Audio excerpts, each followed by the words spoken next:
Loch Ness monster in more than half a century is underway this weekend in Scotland. Hundreds of people are taking part in the effort to capture evidence of Nessie's existence. Beneath a cold curtain of early morning mist, the surface of Loch Ness trembled as if stirred from below. Scientists stationed along the shoreline froze, staring at the expanding ripple.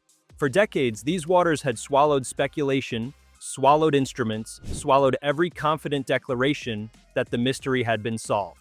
But on this particular morning, in a season when the Highlands seemed to hold their breath, the long-pursued enigma finally broke its silence. What emerged from the collected data, sonar readings, and biological sampling was not a creature lunging from the depths, nor a sweeping shadow gliding beneath a boat, but something far more astonishing. It was the answer that generations had demanded, the revelation that countless expeditions had chased, the truth that had eluded folklore and science alike. And it was a truth that stunned even the researchers who had dedicated their lives to uncovering it. Before we start, smash the like and subscribe buttons for more updates. The long history of curiosity surrounding Loch Ness had always been interwoven with human imagination, from ancient carvings etched by Pictish hands to modern flurries of eyewitness testimonies. The loch had fed an appetite for marvels that refused to fade. Scientists had dismissed many claims as misunderstandings, misidentified animals, optical illusions, or outright inventions. Yet Loch Ness never relinquished its air of possibility. Its water remained unusually dark, stained by peat that swallowed sunlight even at shallow depths. Its trench-like form, descending deeper than many ocean shelves, suggested anything could hide there. The loch was a place that resisted being fully known, as if it guarded its own legend with an unyielding loyalty. Despite skepticism, technology had steadily advanced. High-resolution sonar systems, underwater drones, environmental DNA sampling, and machine learning analysis formed a scientific arsenal that previous generations could only dream of. Even so, Loch Ness continued to confound researchers. Earlier studies revealed traces of familiar species, but nothing that pointed to a colossal unknown organism. Expeditions would leave with impressive data, but no satisfying answers. Every effort seemed to narrow the possibilities rather than close the case. That stalemate finally shattered when a multidisciplinary team designed a radically new approach.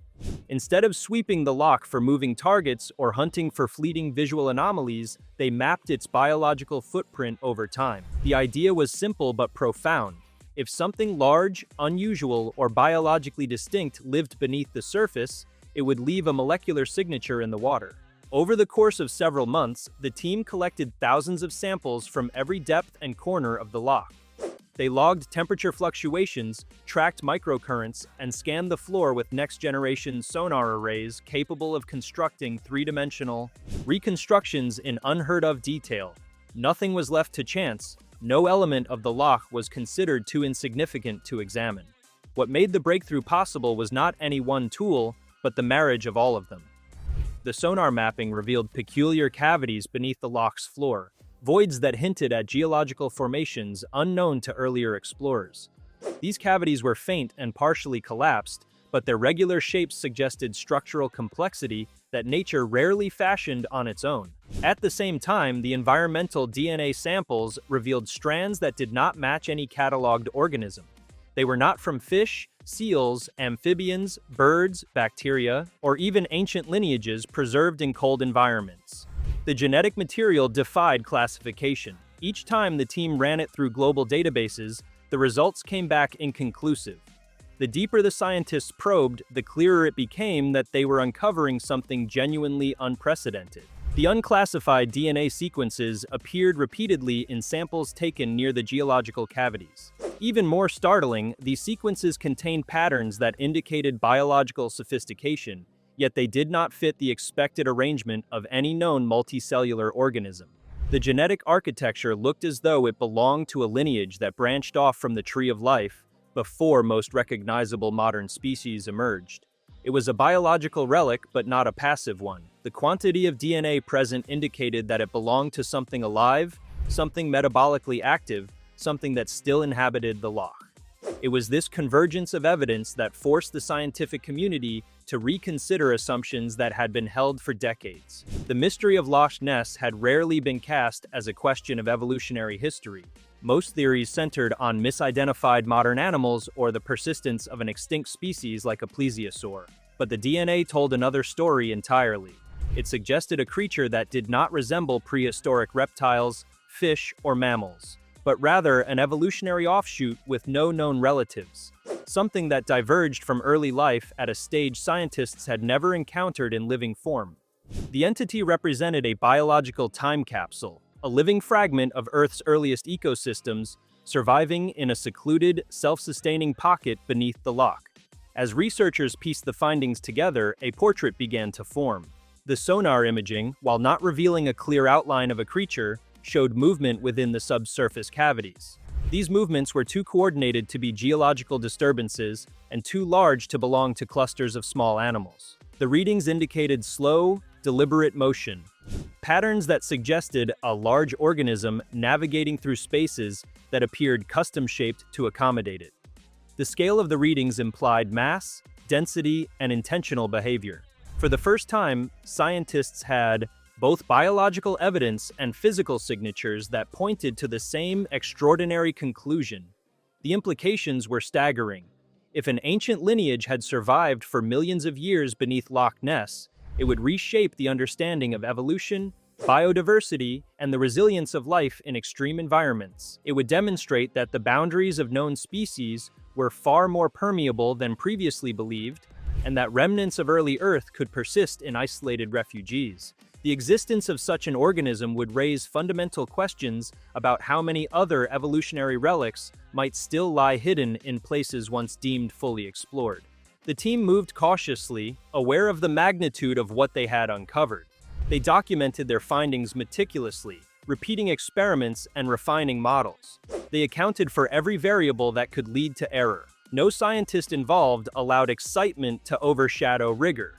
Yet as the evidence accumulated, skepticism gradually transformed into astonishment. Each new data point confirmed rather than contradicted the emerging picture. Loch Ness harbored a biological lineage unlike anything known in the modern world. Even more compelling was the realization that the creature's behavior might explain centuries of sightings without the need for exaggeration. If this organism spent most of its life within subterranean chambers, venturing into the open water only occasionally, it would rarely be observed. Its dark coloration, hinted at through scattered pigment-related genetic markers, would blend seamlessly with the loch's light-absorbing depths. Its movements, slow and infrequent, would create ripples or shadows more easily glimpsed than understood. What had long been interpreted as serpentine forms or humped silhouettes could have been glimpses of an ancient being passing briefly through the water column before retreating to its hidden domain.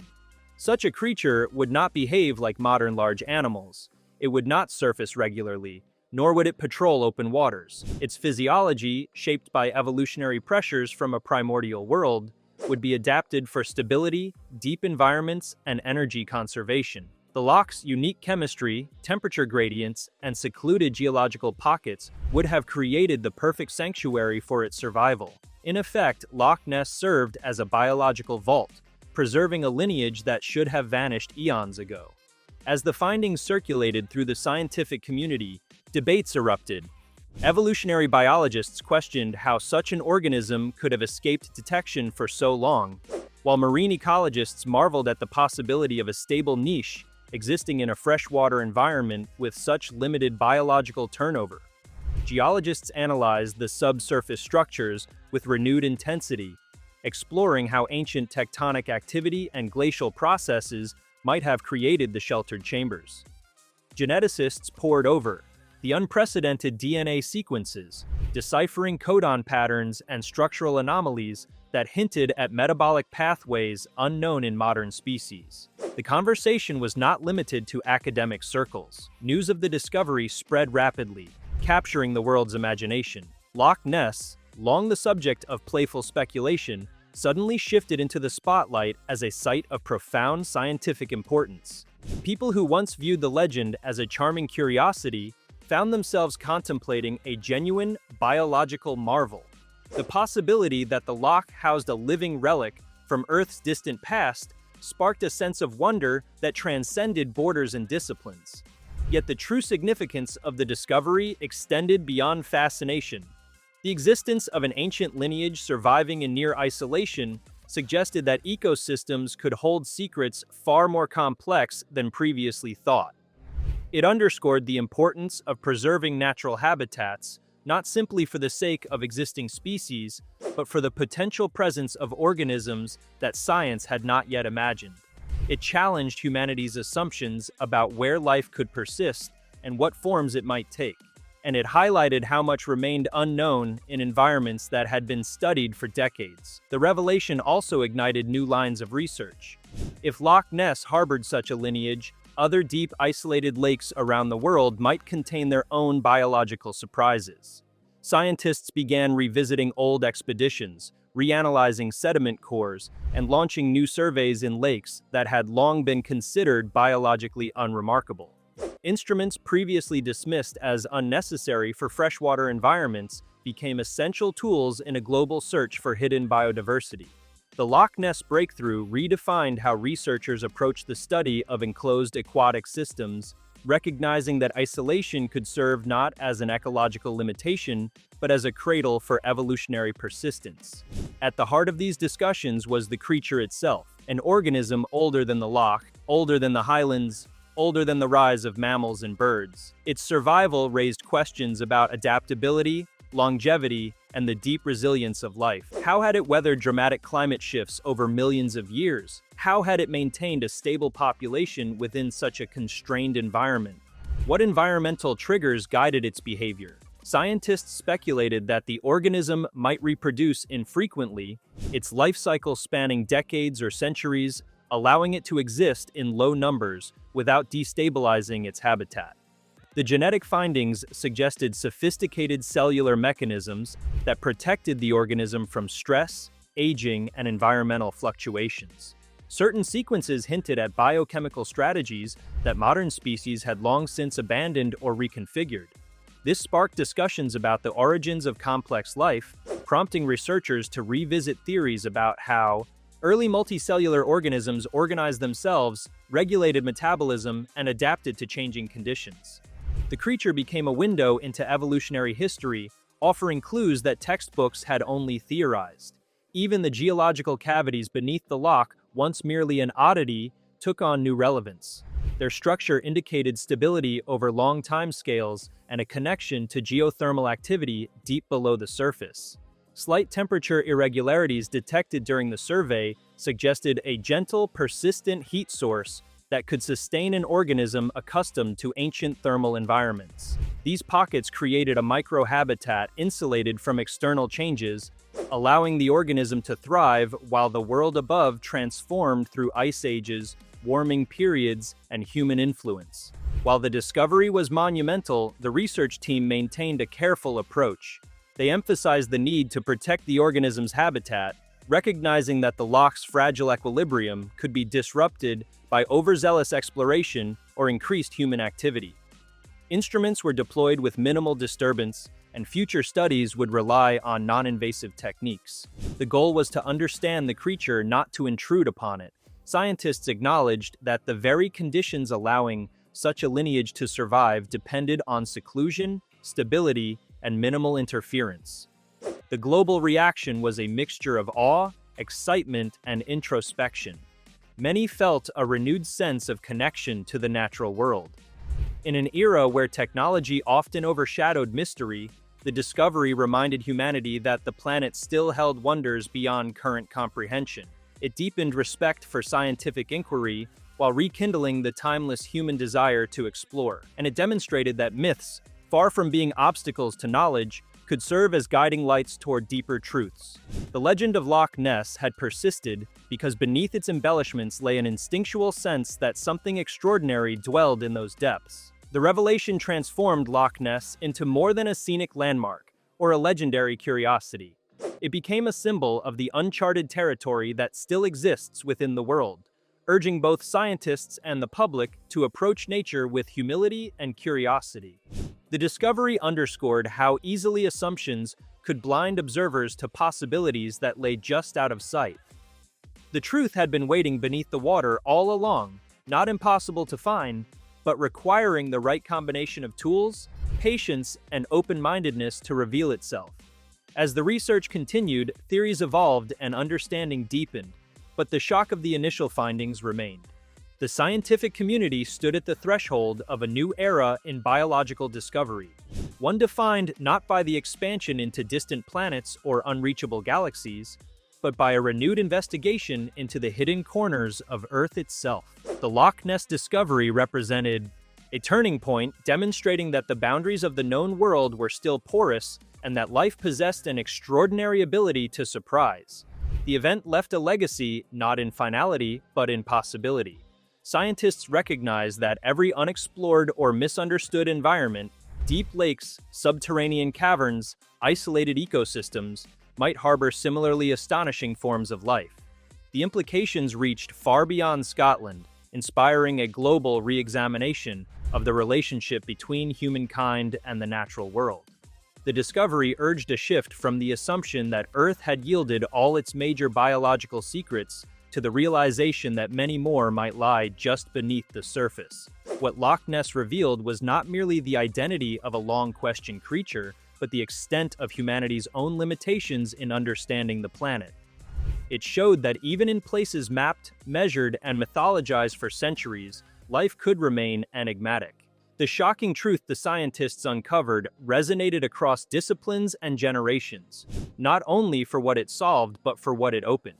It anchored a sense of wonder in reality itself, proving that the world still harbors secrets capable of shaking assumptions, expanding knowledge, and inspiring awe.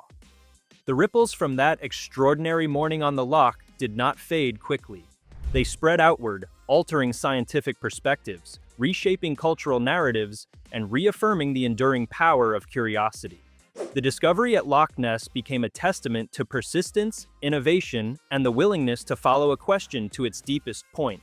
It demonstrated that legends often emerge from kernels of truth, and that truth, when finally unveiled, can be far more remarkable than any myth.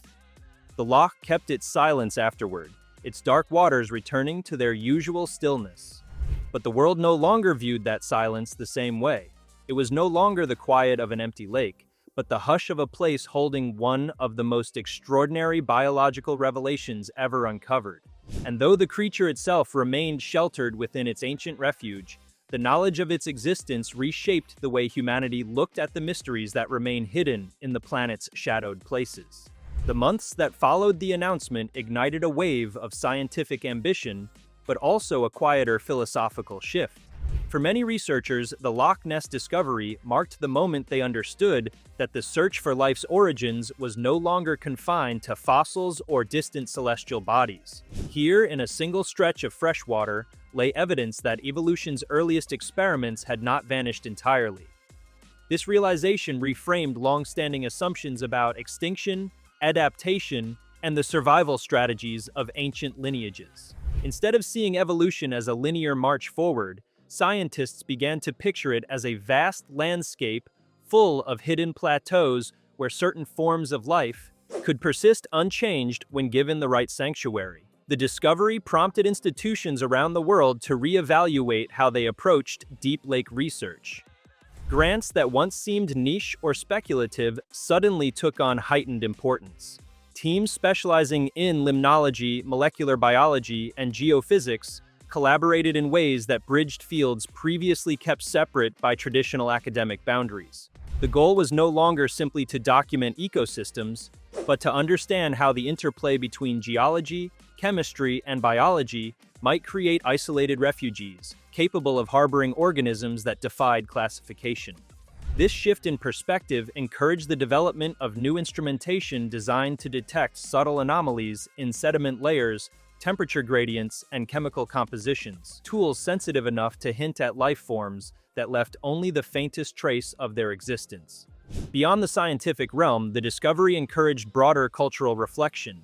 It reminded people that even in an age defined by instant information and global mapping, mysteries still existed that could expand the human sense of possibility. The idea that something unimaginably ancient, could survive quietly beneath familiar waters resonated deeply, inspiring conversations about humility, stewardship, and the unseen layers of the natural world. Instead of dismissing unexplained phenomena outright, more individuals and institutions embraced the value of curiosity-driven investigation. Loch Ness became a symbol not only of what had been found, but of what might still wait to be uncovered elsewhere. Proof that some of Earth's greatest wonders endure beyond expectation, waiting for the moment when science becomes capable of perceiving them. If you liked this video, please give it a like and subscribe to our channel. Also, leave your comments below and tell us, what are your thoughts on the real Loch Ness secret and what will happen? We want to hear from you. Thank you for watching and see you next time.